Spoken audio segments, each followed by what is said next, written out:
Hello again. I looked yesterday at this book about Black history.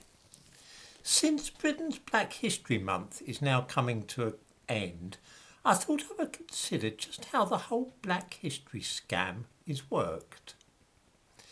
By this, I mean a distortion of history which is designed to show that black people in Britain and the United States have always had a raw deal, and that white people should feel guilty about this and perhaps pay compensation to black people today for the supposed sufferings of their ancestors.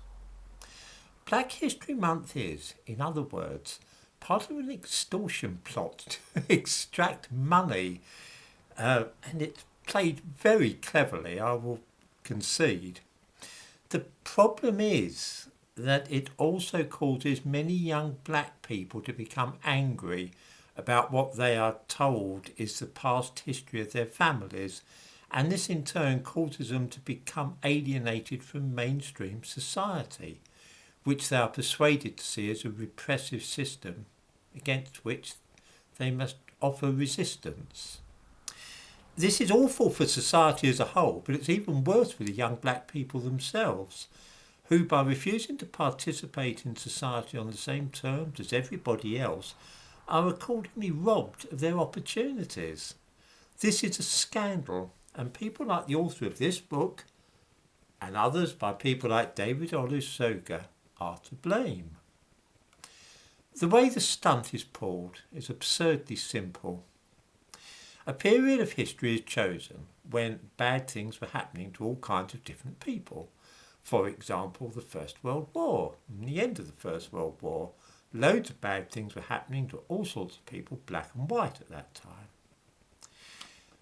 However, by focusing only on the black people who were victims of these bad things and ignoring everybody else, it is suggested that only black people suffered this particular wrong.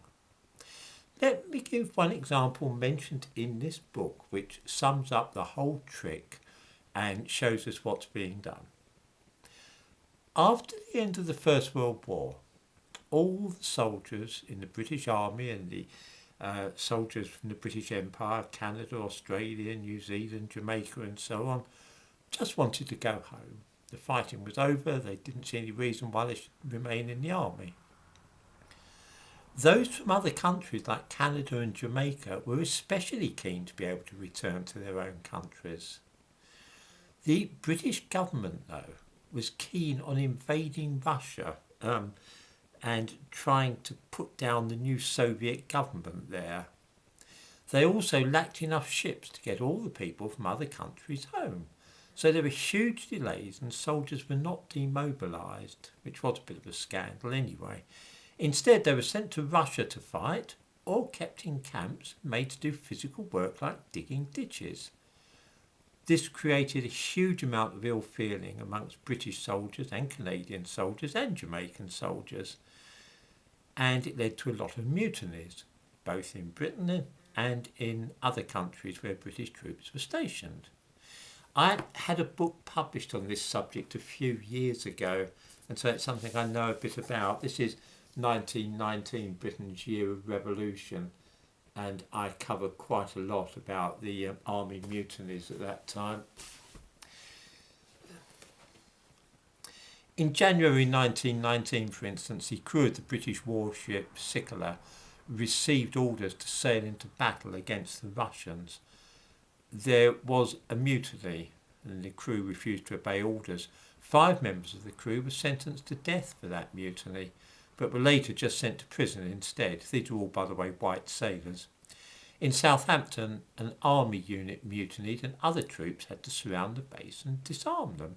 Again, these were all white people, white soldiers. There were other mutinies in Brighton and Dover. At Calais, the British soldiers there set up a Soviet and took over the running of the base, ignoring orders from officers. That mutiny too was suppressed.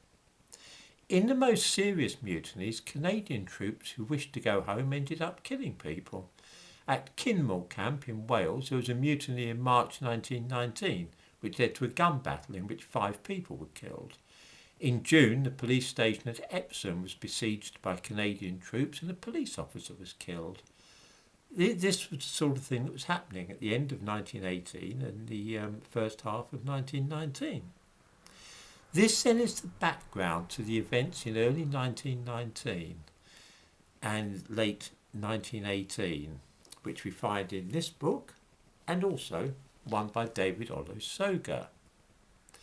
At about the same time as the other mutinies I have described, black soldiers of the British West Indies Regiment stationed at Taranto in Italy also mutinied. They too, like the Canadians, wished to be sent home, and they too were fed up with digging ditches.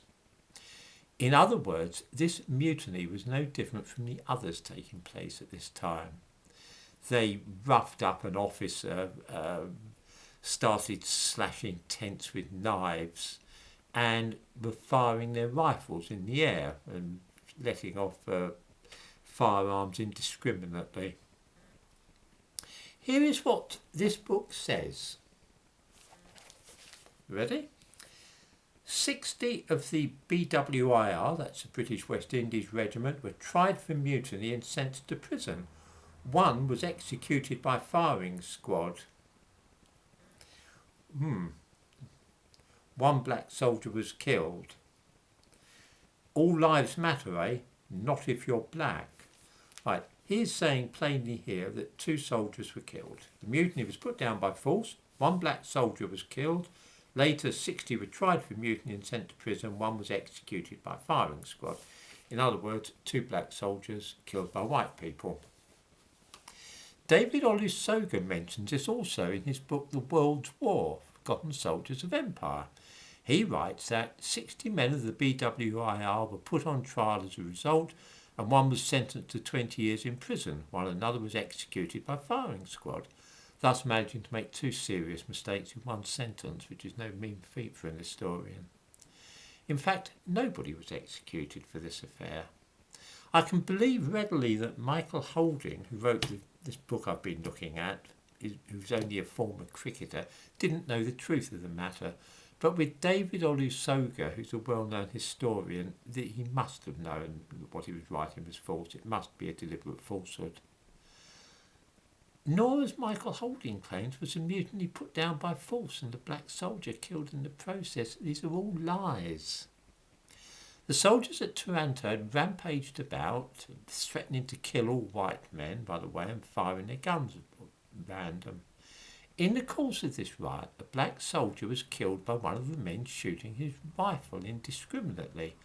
Private Samuel Pinnock was killed by Acting Sergeant Robert Richards, who was charged with negligently discharging his rifle and was sentenced to 4 months' labour.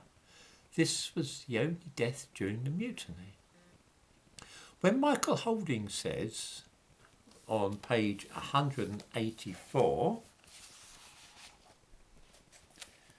all lives matter, eh?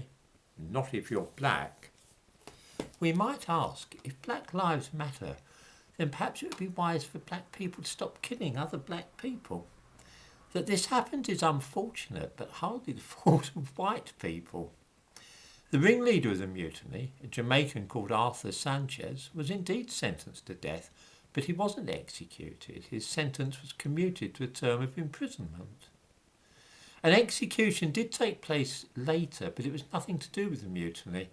On January the 20th, 1919, Private Albert Denny of the 8th Battalion of the British West Indies Regiment was executed by firing squad for the murder of Private Edgar Hilkiah Best of the 10th Battalion of the same regiment in a robbery which took place on the 5th of September 1918. Another black person killed by a black person. Once again, it's pointless shouting about Black Lives Matter when the lives are being taken by black people. There is no point blaming white people for these deaths, which both this book and that by David Olusoga do. And this is Black History Month in a nutshell. Incidents from misleading and dishonest books like those I mentioned are dredged up and presented as examples of racial prejudice. It was hardly the fault of any white people that 2 black men killed 2 other black men at that time. of which these books tell, and to use them to promote a narrative of white oppression is outrageous. The Black Regiment was treated no worse than the Canadians had been treated, but in today's world it is worse simply because one regiment was black and the other white. To sum up, this is portrayed as part of the black history myth, as a bunch of black soldiers being singled out and treated unfairly because of the colour of their skin. The lie is told that 2 of these black soldiers died at the hands of white men. In reality, the black soldiers were treated no worse than British or Canadian troops, and the 2 black soldiers who died were killed by other black people. In the description to this video, I give the names of the soldiers concerned so that people can check all this out for themselves rather than taking my word for it.